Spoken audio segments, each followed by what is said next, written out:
Hola, muy buenas, soy Álvaro Tejedor, estamos en el canal de Psicología y Comunicación y hoy estamos en un vídeo especial, en el especial 17.000 suscriptores y muy contento porque estoy con una persona que descubrí por casualidad.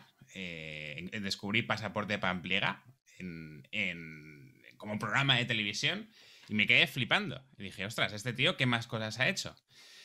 Y como seguí profundizando, me encontré una historia para mí insólita, increíble y apasionante. Hola Antonio, ¿cómo estás? Bienvenido.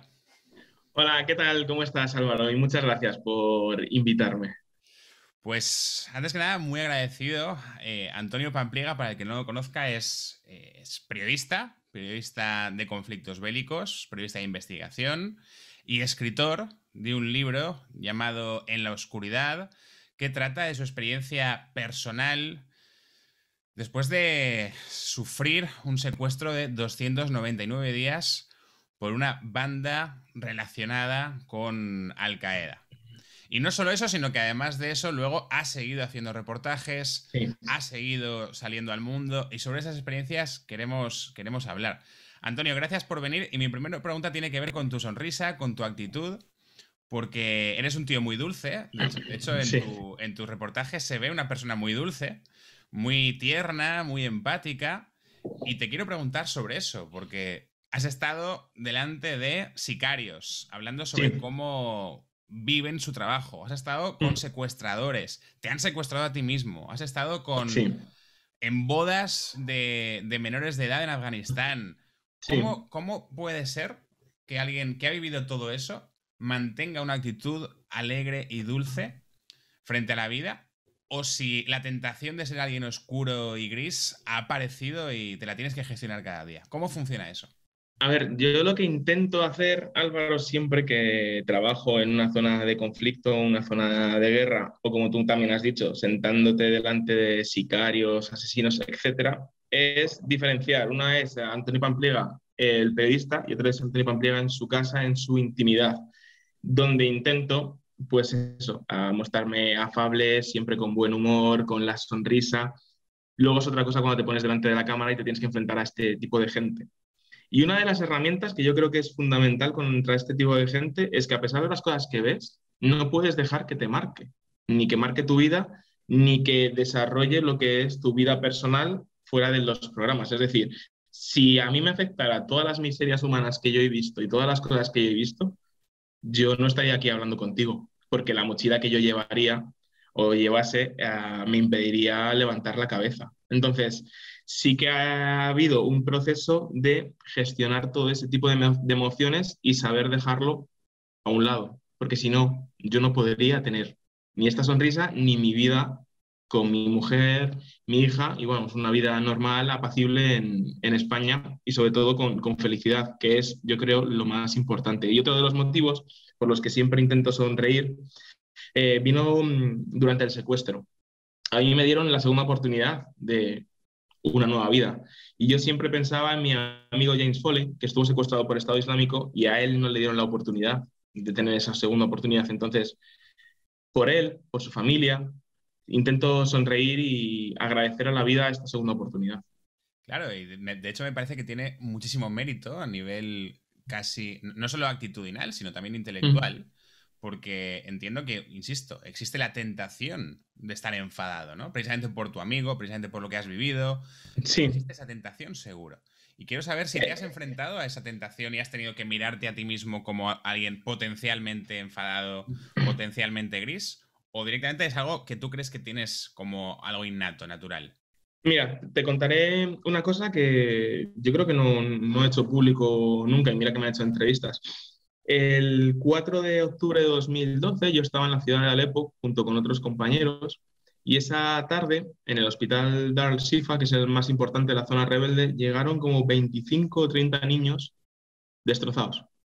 Destrozados porque el régimen había bombardeado el colegio donde ellos estaban refugiando. Y estaban jugando, eran las 4 o 5 de la tarde, entonces tiró 3 o 4 cohetes y mató a 15, 20 niños. Y otros tantos pues venían mutilados, heridos de gravedad. Y entonces tú estás grabando, estás haciendo las fotografías y estás, digamos, metido en la vorágine hasta que bajas la cámara y te das cuenta de lo que tienes delante. Y de lo que tienes delante son críos. Y en ese momento, por dentro te embarga algo que dice, si tuviera un arma o si tuviera valor de coger un arma, me iba a pegar tiros y a matar, porque no entiendo lo que está pasando. Y porque mi trabajo, a pesar de ser periodista y de cubrir zonas de guerra, sé que no sirve de nada, que estas muertes se van a quedar en unas más en estas guerras.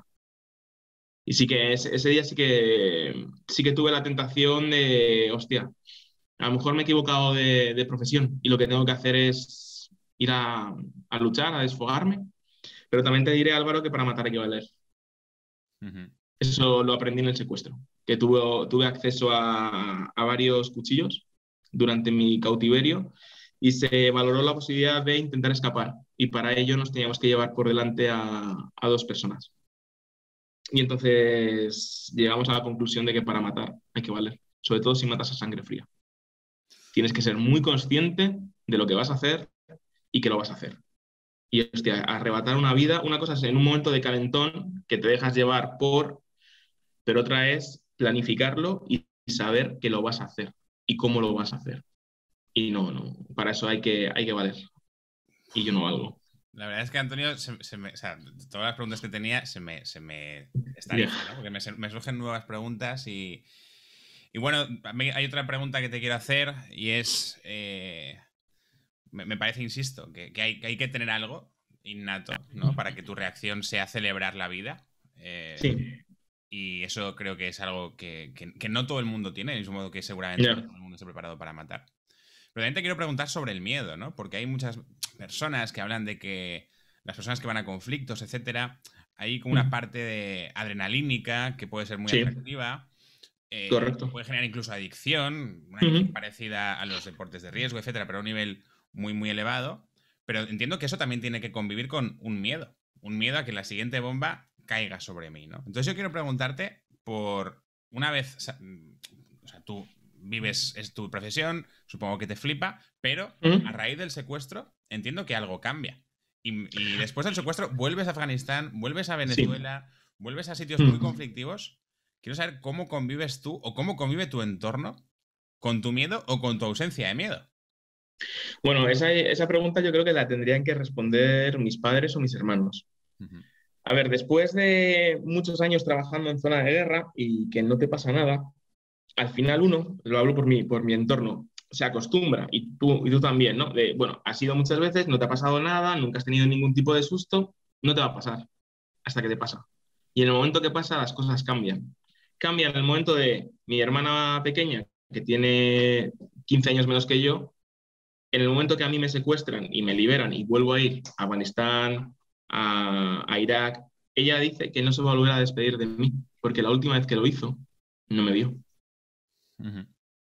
Mis padres, pues a los que les puedes engañar durante X años, dices, bueno, si tampoco me acerco tanto al frente, etcétera, etcétera, hasta que te pasa. Y entonces ya les tienes que contar a lo que vas y también ellos saben lo que te puede volver a pasar. Y ese miedo yo no sé cómo lo gestionan. Te lo digo de verdad, no sé cómo lo gestionan, no se lo pregunto porque esa es una mochila que no quiero llevar conmigo y estar preocupado también por cómo lo gestionan ellos. Y luego, mi miedo. Cuando me hice corresponsal de guerra, yo tuve claro una cosa, y es que me pueden matar, me pueden secuestrar o me pueden herir, porque le pasa a los civiles, le pasa a los doctores, le pasa a los soldados, obviamente le pasa a los periodistas. Entonces, soy yo quien decide, solamente yo, si quiero ir o no quiero ir. Una vez que decido ir, asumo todas las consecuencias, que puede ser, como me pasó a mí, pues un secuestro. ¿Cómo se gestiona ese miedo? Bueno, el miedo también es importante. Es importante porque si no tienes miedo y le pierdes el respeto a la guerra, te equivocas y te pasa lo que me pasó a mí, que es malo. Entonces, el miedo te mantiene alerta, te dice en qué calle no tienes que seguir caminando hacia atrás, con qué unidad militar no te tienes que meter o cuándo te tienes que retirar de una guerra y volverte a tu casa. Cuando no le haces caso a ese miedo, y te piensas que eres Superman o un superhéroe y no te va a pasar nada, pierdes respeto a la guerra y pagar las consecuencias. Y también te diré, por lo que apuntabas al principio, que sí, que somos yonkis de la guerra, que la guerra tiene algo de atractivo, que nos engancha y que cuando volvemos a esta parte del mundo en la que vivimos cómodamente nos falta algo que está allí y muchas veces somos inadaptados. Es decir, este no es mi lugar. Yo aquí me aburro, no me disparan o no sé qué hacer con mi vida, porque mi vida tiene sentido allí. Por eso vamos una y otra vez.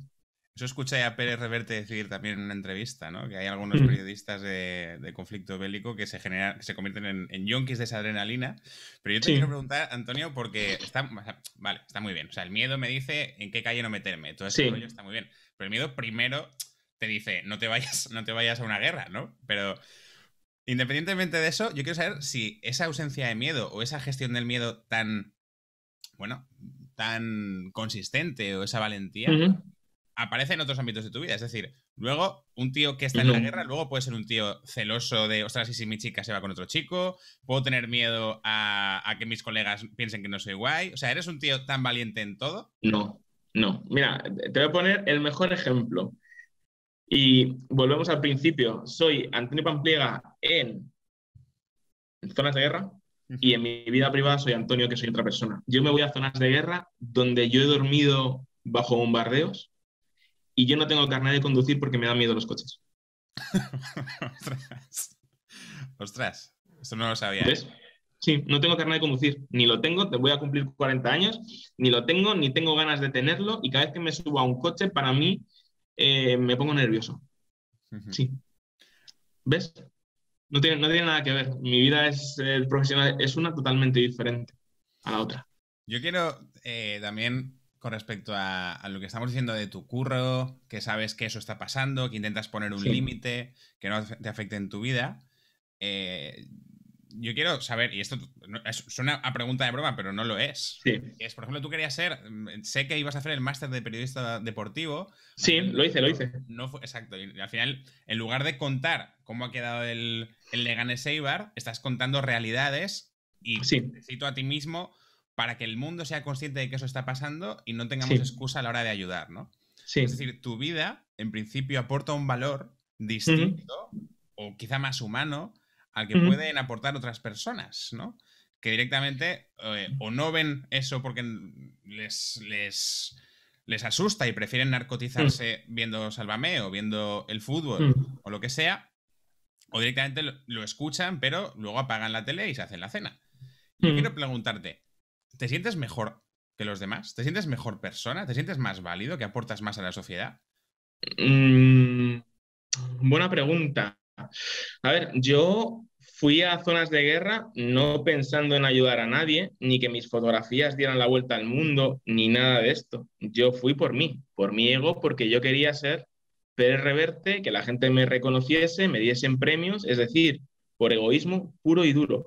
¿Qué ocurre? Que al final la guerra te cambia y la guerra tiene que pasar por ti, como dicen que la universidad pasa por ti, tiene que pasar por ti y te cambia la vida. Te cambia la vida para mejor o te cambia la vida para peor, si no sabes gestionarlo. A mí me la ha cambiado mejor porque me di cuenta de que yo no era el centro del universo y yo no podía ser el centro del universo. ¿Cuándo me di cuenta? Pues mira, fue en 2012 en una ciudad pequeñita que se llama Sermín, en Siria, en la provincia de Idlib, y durante un entierro de un muchacho de unos 15 años estaba su abuela llorando a pie de tumba y le hice una fotografía. Entonces aquella señora que debía tener 60 o 70 años se levantó, vino hacia mí, me empezó a dar besos en la mano y me dijo en árabe, voy a rezar por ti para que puedas salir de mi país y le cuentes al mundo cómo nos están matando.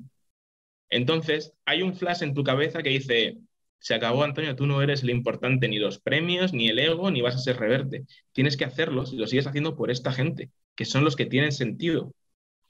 Entonces, a tu pregunta, ¿yo me siento mejor que, no sé, pues que un mecánico o que un doctor? No, simplemente mi trabajo es totalmente diferente. Me cuesta, Y me cuesta, creo, me cuesta, me cuesta creérmelo.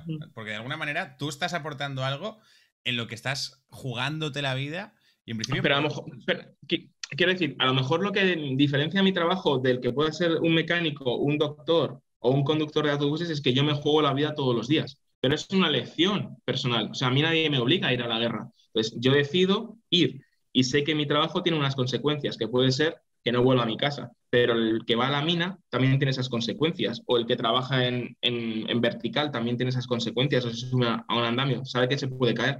Yo sé que me puedo matar. No me ha pasado, simplemente en 14 años de trabajo he tenido un accidente laboral que fue un secuestro, nada más, pero yo no me siento mejor persona que los demás por hacer lo que hago. Sí que tengo la suerte de ser un privilegiado, porque yo veo el cuadro entero y lo vivo en primera persona. El día de mañana, cuando mi hija estudie las revoluciones árabes, seré yo quien se las cuente en primera persona, no ningún libro. Y mi hija conocerá otras realidades de otros niños de su edad, porque su padre le mostrará las fotografías y les contará la historia que tienen esos niños y que sepa lo afortunada que es. Entonces yo me siento un privilegiado, no me siento mejor persona que nadie. No, no, yo creo que además ponerte mejor que los demás, etcétera, te hace competitivo y no te lleva a ningún lado. O sea, es respetable mi trabajo como el tuyo, por ejemplo, como el de un cajero de supermercado. Todos son respetables y nadie es más que nadie. Es que no puede ser así. Bueno, Antonio, otra pregunta con respecto a esto. Ahora mismo, o sea, llevamos unos años, ¿no? Donde quizá un cambio cultural, un sistema capitalista más desarrollado y un espacio que ha dejado de ocupar la religión, lo ha empezado a ocupar otro tipo de figuras, ¿no? Como por ejemplo, esos conceptos meritocráticos, entre comillas, de si quieres puedes, esfuérzate, lucha por tus sueños, etc. Yo quiero saber cómo convives tú con ese mundo, siendo consciente de que hay lugares del mundo donde la realidad es que naces determinado absolutamente. Es decir, hay gente que nace en una guerra y que su vida va a ser perder a su padre. En una guerra. ¿Cómo vives, no? Bueno, esas frases de si quieres puedes en este mundo capitalista privilegiado, sabiendo que el mundo es distinto a eso. Te voy a dar una frase lapidaria que es de mi madre, no me la puedo atribuir, aunque me gustaría. En Occidente tenemos problemas de gente sin problemas. O sea, ahora estoy inmerso en un documental sobre la guerra de Siria, sobre los 10 años de Siria, y se va a centrar en mi traductor, en Yusef, que él conoció a su mujer durante la guerra, la conoció a través de Facebook, se enamoraron, se casaron y a día de hoy tienen 4 críos y viven en Turquía como refugiados. En un momento de ese documental, viendo Los Brutos, el día antes de la boda, le preguntamos a Yusef, ¿por qué te vas a casar? ¿O por qué te vas a casar en medio de una guerra? Mejor dicho, la pregunta. Y su respuesta es, ¿y cuándo me caso? ¿Qué hago? ¿Paro mi vida? ¿Espero a que termine esto? ¿Qué? ¿2 años, 3, 5, 10, 15, 30? No tengo derecho a vivir. Mi vida es esta y me tengo que adaptar a esta vida. Y la respuesta es esa. Nosotros aquí, porque en nuestra vida no sé si es anodina o no tenemos, no sé, o hemos perdido la esencia y tenemos que buscar en Google frases chorras, motivacionales, para intentar dar un sentido a nuestra vida. Y cuando sales de aquí, por eso te decía antes que soy un privilegiado, no soy mejor que nadie, soy un privilegiado, porque te das cuenta que sales de aquí y vives en una burbuja que no es real, el mundo occidental no es el real, es el resto de la población. Esos niños que tienen que caminar 10, 12 kilómetros todos los días para ir a la escuela. Esas mujeres en el Congo que tienen que ir a por agua y no saben si las van a violar una vez o 2 o 3 cuando van a por agua o van a por leña, porque no les queda más remedio, porque saben que fuera de las aldeas hay grupos guerrilleros que cogen a las mujeres y las violan. Entonces, esa es una realidad. No levantarte a por la mañana y buscar la frase chorra de Instagram e intentar... No, es que estas cosas de autoayuda y estas gilipolleces no... Lo que hay que ir es más al psicólogo. Eso sí que hay que hacer. Eso y hablar con gente y no recurrir a cosas de autoayuda, porque es que no soy partidario, de verdad. O sea, el contexto crees que es importante, ¿verdad? Claro, por supuesto que es importante. O sea, tú ves ahora niños de 10, 12 años que viven en su burbuja todo el día con el TikTok, con el móvil, en sus chorradas, y te vas a una guerra y ves a niños de 12 años que tienen que currar, porque si no trabajan en la casa no ingresa dinero, o porque su padre está muerto o está combatiendo y él tiene que estar limpiando cristales o lavando llantas de coches con 12 años. Entonces, no te digo que con 12 años tengas que estar currando, pero con 12 años tampoco puedes estar idiotizado ni infantilizado. Tiene que haber un término medio. Pero desde luego lo que te vuelvo a repetir, la realidad no es este lado del mundo. un crío de 12 años en el sofá viendo chorradas en TikTok. No. Que se den cuenta lo afortunados que son y que no estén pidiendo todo el día, papá, papá, dame, dame, dame, pasta, pasta, pasta. No, eso no puede ser. Estamos criando generaciones que no tienen, no sé, no tienen ningún compromiso con la sociedad ni viven en la realidad. Antonio, tú que has visto tantas cosas, ¿qué Sí, sentido tiene la vida, tío? ¿Para qué yo estamos creo aquí? que eso es una buena pregunta. Creo que cada uno estamos aquí tenemos una misión. Yo siempre lo he dicho, sobre todo lo dije después del secuestro, cuando decidí o me planteé si sigo yendo a zonas de guerra o no. Hice un primer viaje a Irak en 2016, en octubre, 6 meses después del secuestro, de la liberación, y dije, este es mi trabajo, esto es lo que quiero hacer, aun a riesgo de que me vuelva a pasar lo mismo. Entonces, mi sentido o lo que yo veo porque estoy aquí es para seguir yendo a este tipo de zonas de conflicto y contar historias de otras personas, para acercar esas realidades que son muy lejanas a veces. Porque los periodistas somos los ojos de aquellos que no pueden ver y la voz de aquellos que no pueden hablar. Esa es mi misión en la vida. Y tú tendrás otra.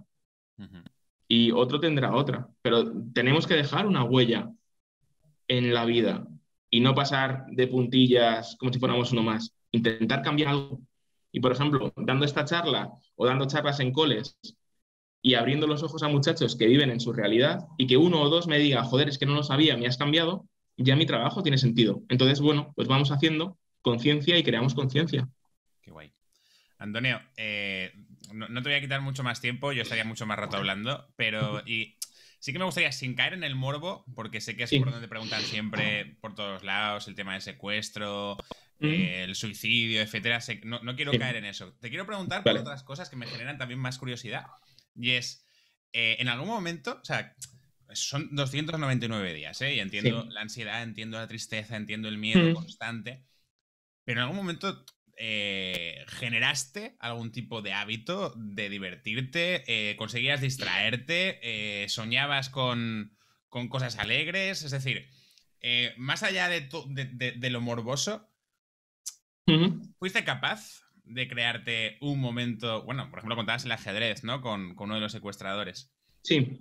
Sí. ¿Hasta qué punto Pues seguimos siendo en algún... humanos? ¿Hasta qué punto seguimos siendo humanos después de 200 días de secuestro y pues, seguimos siendo capaces de crear y de imaginar y A de... ver, llegan a un punto, Álvaro, en que el puesto te deshumaniza. Y sobre todo, que yo creo que es la clave, es que pierdes la esperanza de que haya un mañana. En el momento que pierdes la esperanza, tu vida deja de tener sentido. Y entonces, te lo digo por experiencia propia, yo al principio, cuando me separaron, estuve 90 días con mis compañeros y luego 209 yo solo en otro sitio. Entonces, durante esos 200 que yo estuve solo, llegas a perder la desesperanza y yo me eché al suelo a morir, porque es que no quería hacer absolutamente nada. Y tú me preguntas, ¿cómo pasaban los días? Pues al principio a lo mejor escribía, me daban cuadernos, escribía, luego me daba por tachar las fechas y me hice un calendario y iba tachando las fechas y ponía en círculo pues las fechas importantes, el cumpleaños de mi hermano, 28 de noviembre, fin de año, el 30-31 de diciembre, Reyes, mi cumpleaños, 7 de marzo. Y cuando vas tachando esas fechas y sigues ahí encerrado, te das cuenta de que tu vida se va apagando poco a poco y no tienes motivación para seguir. Y eso es un problema. Al principio, cuando estaba con mis compañeros, bueno, pues hablábamos de coches, de chicas, de fútbol, los sueños que íbamos a tener, los reportajes que nos gustaría hacer cuando saliésemos de allí. Me dieron un ajedrez, con eso también tenía la cabeza ocupada. Hasta que te lo quitan todo, no puedes hablar con nadie, que creo que la soledad es lo peor que le puede pasar a un ser humano, vivir en soledad. Estás completamente solo, sin hablar con otro ser humano, contigo mismo ahí encerrado, sin saber si vas a poder volver a ver a tus padres, a abrazar a tus hermanos, y lo que tienes ganas es de morirte, y cuanto antes mejor, y que sea rápido y que no te duela. Entonces, bueno, tampoco es que tuviera muchas cosas para motivarme, ni tenía la cabeza como para ponerme a jugar a, no sé, a las películas, ni nada de esto, ¿no? Ya te digo, es que es jodido, es muy, muy jodido estar solo. Para mí lo peor del secuestro no fueron las palizas, ni las torturas, ni las humillaciones, fue estar solo. Comérmelo yo solo. ¿Cómo se supera eso, Antonio? Pues se supera yendo a psicólogos, macho, con personas que te dan las herramientas para saber cómo se gestionan determinados problemas de tu vida y te dan las herramientas. Problema, que yo cuando recuperé la libertad, claro, superas un hecho traumático que mucha gente no va a pasar en su vida y que mucha gente pues de allí no vuelve. Entonces te crees que eres otra vez Superman, un superhéroe. Entonces, por lo tanto, no necesito psicólogo, ni comecocos, ni nada. Si yo lo he superado y estoy de puta madre, ¿no me ves? ¿Qué pasa? Que no estás bien. No estás bien, tienes un traumón, no te das cuenta y caes en una espiral jodida, muy, muy jodida. Y es un pozo muy negro del que te cuesta salir. Yo tardé, pues mira, me liberaron en mayo del 16 hasta octubre del 17, o casi un año y algo, en ponerme en manos de un profesional que me estuvo tratando todos los días durante varios meses. Y al final me sacó un cuadro de estrés postraumático, obviamente, y me dio las herramientas pues, para saber gestionar mis próximos viajes, para saber gestionar ansiedad en espacios con mucha gente, porque yo antes no podía estar, intentar que el ruido, porque si hay mucho ruido a mí me afecta, me duele mucho la cabeza, me pongo nervioso, convivir con ello. Entonces, bueno, pues al final recuperas la vida gracias a profesionales que te ayudan a que tengas una vida normal o por lo menos como era antes del secuestro, que es una cosa que los corresponsales de guerra no hacemos, que no le damos la importancia que se merece a la salud mental, teniendo sobre todo en cuenta las cosas que vemos. O sea, después de ver tanta gente muerta, niños muertos, sufrimiento, que ninguno de nosotros se ponga en manos de un profesional para intentar gestionar aquello, a mí me parece irresponsable por nuestra parte. Antonio, una última pregunta sobre una experiencia personal tuya que he visto en Pasaporte Pampliega. Y es que yo al final soy Sí. experto en comunicación, soy experto en habilidades sociales, es lo que más me gusta, y hablo mucho de asertividad. Y yo creo que no he visto en persona, o sea, no he visto en ningún sitio una experiencia más elevada de asertividad que tú delante de un secuestrador Mm, que te está contando cómo es su trabajo, cómo secuestra, ya. cómo viven sus secuestrados, tú diciéndole, tío, Mm, yo he vivido esto y esto ya. es una salvajada, esto es inhumano y no, Ya. por mucha hambre que pases, no tiene ningún sentido que hagas esto. No he visto ningún ejercicio de asertividad más grande. ¿Cómo te sientes en el previo? ¿Te da miedo decirlo? ¿Y cómo te sientes después? Yo me sentía, ese reportaje de Pasaporte Pamplona fue yo creo que el más complicado. Y mira que estuve delante de pederastas que se casaban con niñas de 15 años. Sé que eso es muy, muy complicado.